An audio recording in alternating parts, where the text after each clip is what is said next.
Este espacio llega en nombre de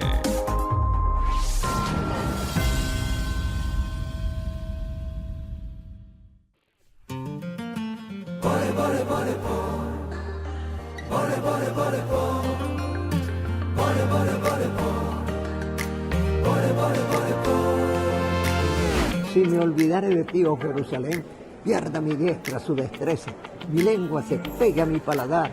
Si de ti no me acordare, vengan a conocer la Jerusalén, donde Jesucristo va a morar durante 1000 años en el reinado de paz. Por supuesto que no será en la Jerusalén vieja. Él traerá una nueva Jerusalén de oro y nosotros reinaremos con él. Estás invitado. Ven con nosotros a Tierra Santa del 22 al 30 de noviembre, tras las huellas del Mesías.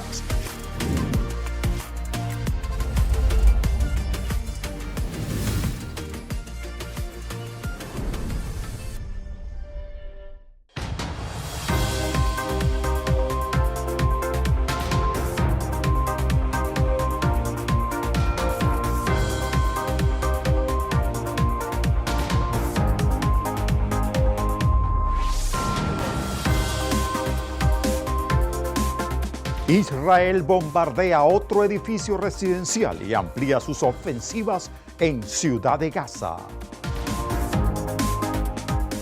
Europa inaugura potente superordenador para remontar en la carrera por la inteligencia artificial. El presidente Donald Trump dice que aviones venezolanos que representen un peligro para las fuerzas en el Caribe se exponen a ser derribados. El ministro de Defensa Vladimir Padrino López presenta un balance de la actuación de la Fuerza Armada Nacional Bolivariana. Venezuela le mete presión total a Colombia. En su fortín de Maturín se juega una gran final para ir al repechaje del Mundial. Y en especial es la gira Confirmando a los Fieles 2025 en los Estados Unidos ha culminado en Dallas, Texas.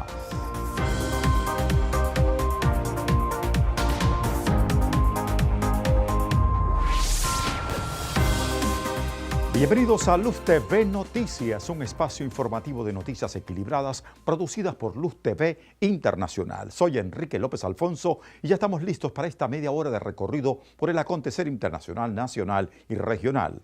No sin antes dar lectura a una noticia muy importante, la palabra de Dios. Hoy estudiamos Hechos 25, 25 al 27 y 26, 1 al 18. Defensa de Pablo ante Agripa. El rey Agripa le da un fallo de inocente a Pablo, pero concluye que la apelación a César debe ser llevada a cabo. Ese discurso de sustancia el mismo que el de los grandes de la fortaleza en Jerusalén. Difieren de él en que se pronuncia menos para refutar la carga de apostasía de la fe judaica y más para dar más amplias explicaciones de su notable conversión y de su comisión apostólica y del fortalecimiento divino que había hecho posible que él enfrentara la hostilidad de sus connacionales.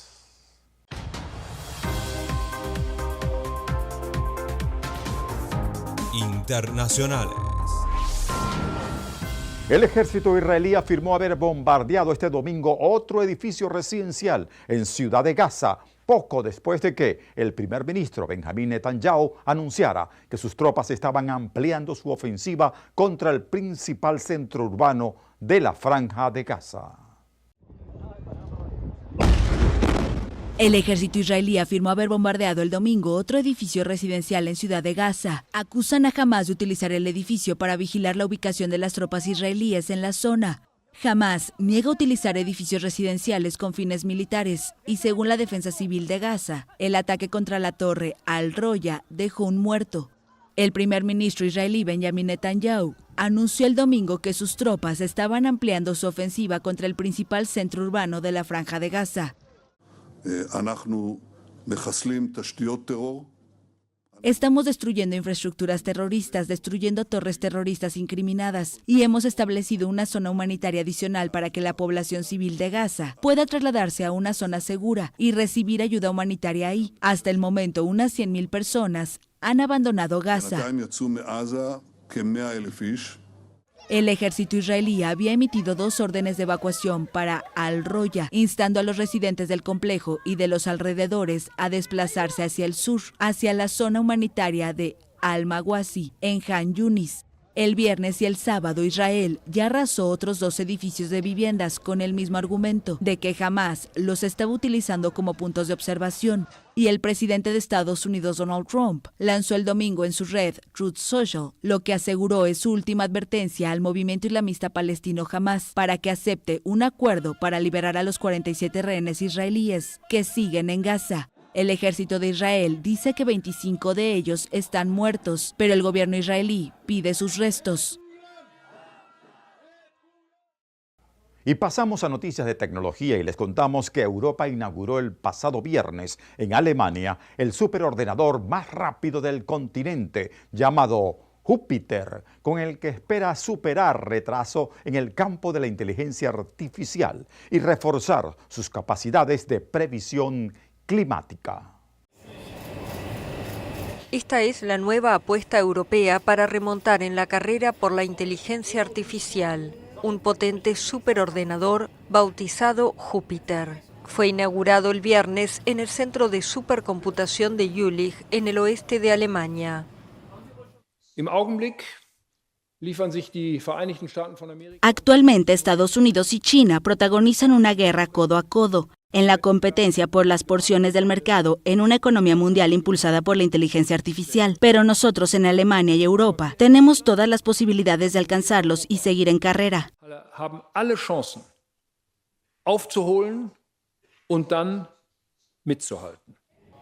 Júpiter es el primer superordenador europeo de exaescala, lo que significa que puede hacer mínimo un exaflop, una unidad seguida de 18 ceros de cálculos por segundo. Estados Unidos ya tiene 3 de estos ordenadores, todos operados por el Departamento de Energía. La Unión Europea financia la mitad de los 500 millones de euros necesarios para desarrollar y operar el sistema durante los próximos años, y Alemania financia el resto. Alemania y Europa en conjunto necesitan capacidades informáticas soberanas al nivel de sus competidores internacionales. Es una cuestión tanto de competitividad como de la seguridad de nuestro país. Por eso debemos darle alta prioridad.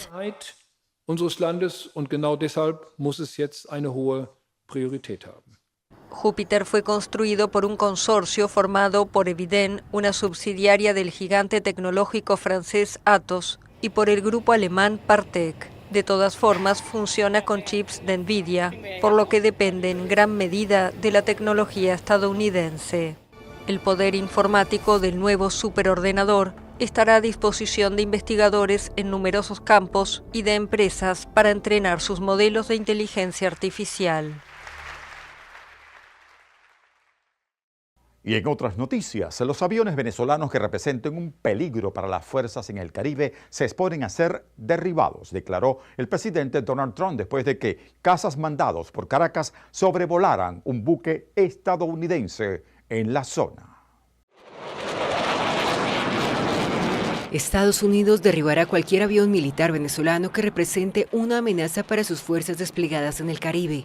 La advertencia fue hecha por el presidente estadounidense Donald Trump, dirigiéndose a su secretario de guerra, Pete Hegseth, luego que aviones F-16 venezolanos sobrevolaran brevemente un buque estadounidense que efectuaba vigilancia antidrogas en el Caribe. El hecho provocó una advertencia del Pentágono, que horas después mandó una decena de cazas F-35 a Puerto Rico, según fuentes cercanas al asunto.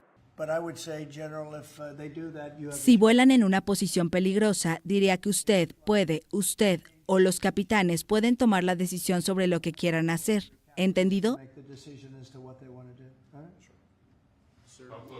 ¿Qué tan cerca se acercaron? Dijiste que los aviones no... Bueno, no quiero hablar de eso, pero si nos ponen en una posición peligrosa, serán derribados. Washington acusa al presidente venezolano Nicolás Maduro de liderar una red de narcotráfico y elevó recientemente a $50 millones la recompensa por su captura. El viernes el mandatario republicano también firmó un decreto que rebautiza el Departamento de Defensa como el Departamento de Guerra. Creo que envió un mensaje de victoria, creo que envía en realidad un mensaje de fuerza. El cambio de Departamento de Guerra a Defensa ocurrió después de la Segunda Guerra Mundial en 1947. El ahora Departamento de Guerra, cuya sede es el edificio en las afueras de Washington, conocido como el Pentágono, tiene más de 3 millones de empleados militares y civiles. Las Fuerzas Armadas estadounidenses son las más potentes del mundo, aunque bajo la creciente competencia de China.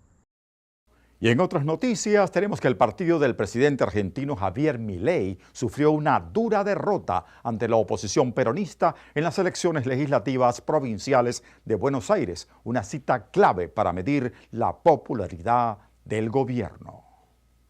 Hoy hemos tenido una clara derrota. Un duro revés para el gobierno de Argentina. El presidente Javier Milei reconoció el domingo la clara derrota de su partido en las elecciones legislativas de la provincia de Buenos Aires, de enorme peso en la antesala de los comicios parlamentarios de medio término del 26 de octubre. Esto va a dar lugar a un profundo análisis de los datos y naturalmente eso va a conllevar a una profunda autocrítica donde aquellas cosas en las que nos hemos equivocado las vamos a corregir. No hay opción de repetir los errores. De cara al futuro vamos a corregir todos nuestros errores. La oposición peronista, reunida en Fuerza Patria, se posicionó como ganadora con más del 47% de los votos, contra menos del 34% para el oficialista La Libertad Avanza. La diferencia fue mucho mayor a la prevista por la mayoría de las encuestas. Decenas de personas se congregaron frente al apartamento en Buenos Aires, donde cumple prisión domiciliaria condenada por corrupción la expresidenta Cristina Kirchner, líder del peronismo opositor. Hasta que no vi los resultados no sabíamos qué esperar, no sabíamos qué le pasaba a la gente, al pueblo, si seguían apoyando a este gobierno, a estas políticas, o si la gente tenía ganas de que se termine esto.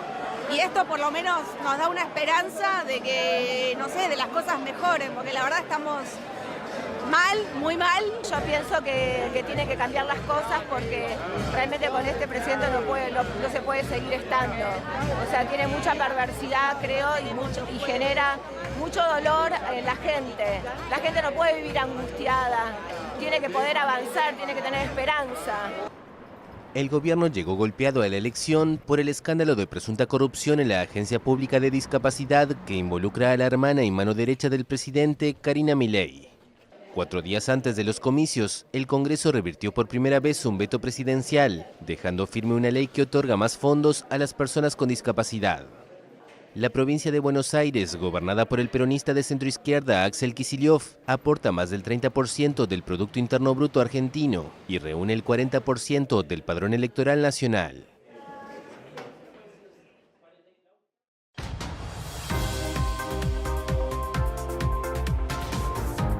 Nacionales. Empezamos con las noticias nacionales y es que el ministro de Defensa y vicepresidente sectorial de Soberanía y Paz de Venezuela, Vladimir Padrino López, presenta un balance de actuaciones de la Fuerza Armada Nacional Bolivariana de Venezuela. Así que, queridos hermanos, nos hemos reunido nuevamente hoy, pueblo de Venezuela, para informarles sobre las últimas actuaciones de la Fuerza Armada en el territorio. Saben ustedes que nuestro comandante en jefe denunció explícitamente, con detalles, todo el despliegue que tienen los Estados Unidos en el Mar Caribe. Todo el despliegue, apuntando a Venezuela, de buques destructores, del empleo de drones,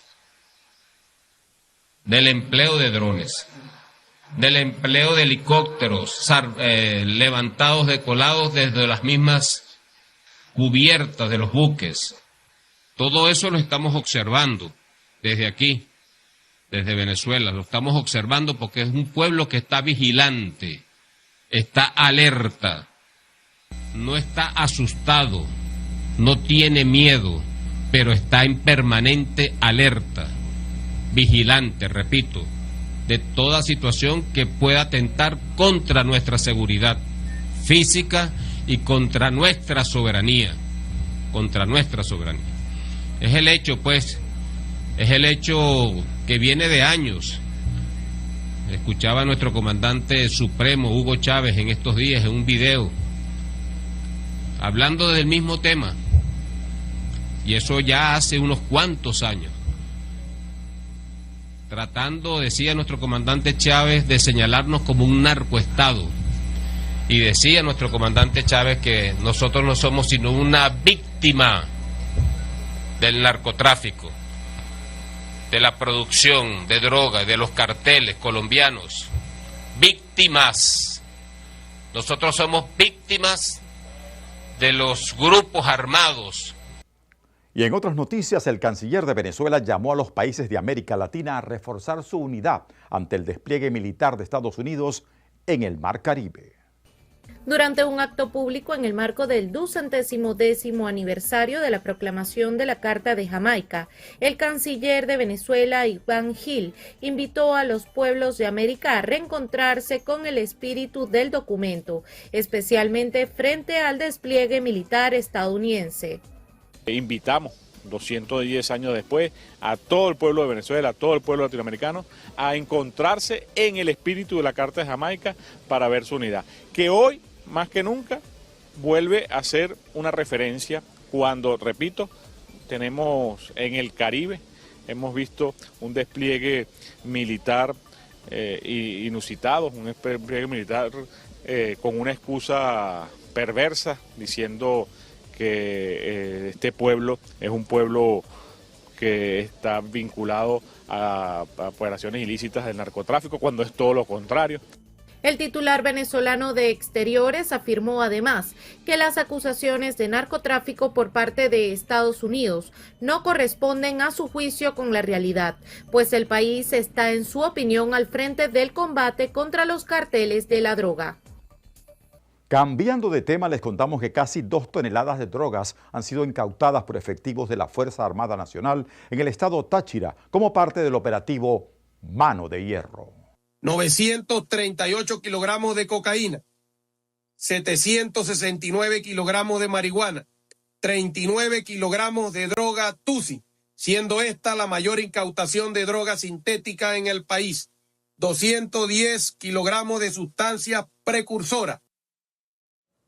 Miguel Chacín Socorro, comandante del Comando de Zona para la Guardia Nacional en Táchira, indicó que durante el operativo han sido detenidos más de 900 personas.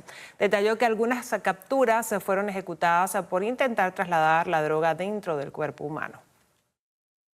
94 vehículos retenidos a orden del Ministerio Público, neutralizando los diferentes modus operandi, el ocultamiento en vehículos, mercancías y alimentos, droga impregnada en textiles, droga líquida, droga enviada en semovientes equinos en paso fronterizo, droga con destino al interior del país a través de encomienda, en las modalidades de mayor y menor cuantía, resaltando la modalidad en 118 procedimientos de manera intraorgánica.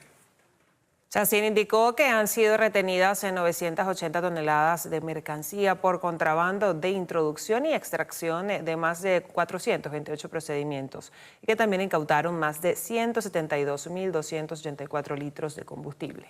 Es momento de irnos a una breve pausa. Enseguida volvemos con más información.